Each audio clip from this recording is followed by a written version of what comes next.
Welcome back. This manhwa starts with a small village. You see a lot of dead chickens.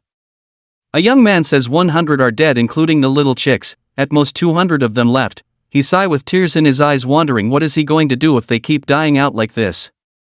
He starts to dig a hole to bury his dead chicks.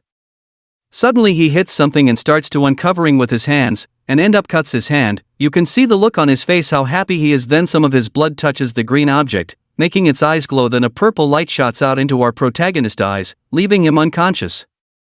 In his unconscious state, someone tells him, "From today you are my disciple and I am the god of poison.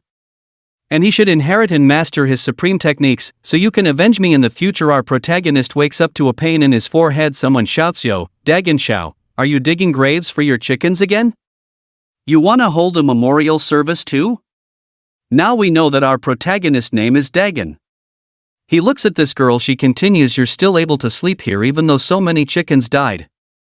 As expected of the only university student in our village, this girl is Yuin. Dagon replied, "If you'd like, I can hold a memorial service for you too."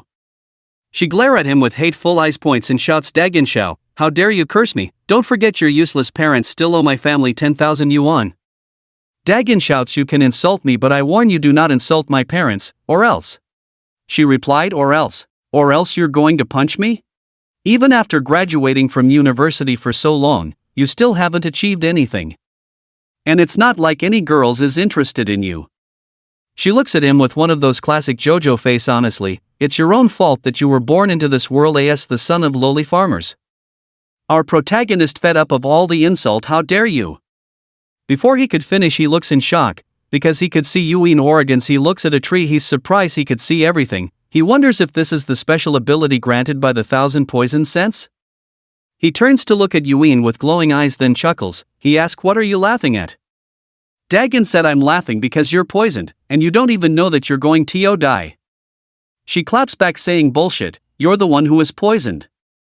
Our boy decides to ask a few questions. "Have you been feeling dizzy and weak recently?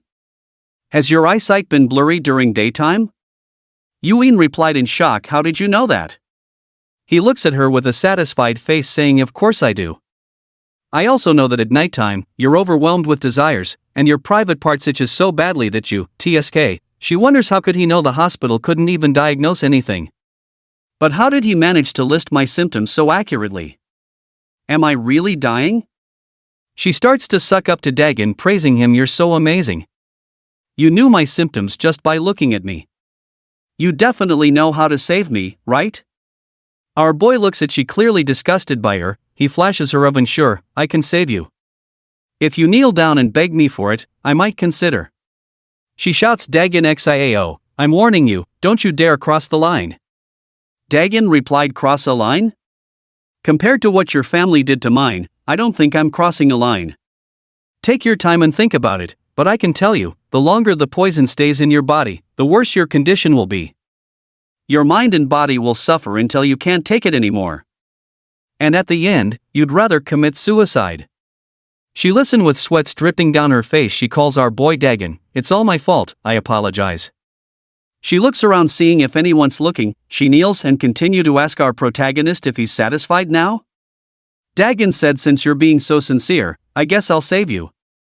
He starts to look around on the ground. Yuin looks at him with a puzzled look on her face. She asks, "What is he doing?" He picks up in his hand and tells her to eat this to suppress the poison. "I assure you that you can sleep well tonight." She looks in his hand and it was chicken shit. She looks at it and said, "This thing can neutralize the poison?" She shouts, "Dagon, how dare you screw around with me?" Our boy says chicken manure does not neutralize the poison, but it helps to suppress it. "If it works, bring 30,000 yuan over and I'll cure your poisoning." Technically speaking, chicken manure contains a certain amount of poison. The nature of your poisoning is chronic, and too much time has passed, so you need to fight the poison with poison. He tells her to eat it, and you'll be able to sleep well tonight. If you don't feel better by tomorrow, she starts to take the chicken shit. Dagon tells her if it doesn't work, you can just ask your dad to come and deal with me. I can't run. Someone passing by overheard what he said. Now you can see that she's all ready to have a big chicken shit feast. Then she puts it into her mouth before she could really enjoy her feast. The passerby shouts, "Oh my god, Zhou Yuin is eating chicken shit."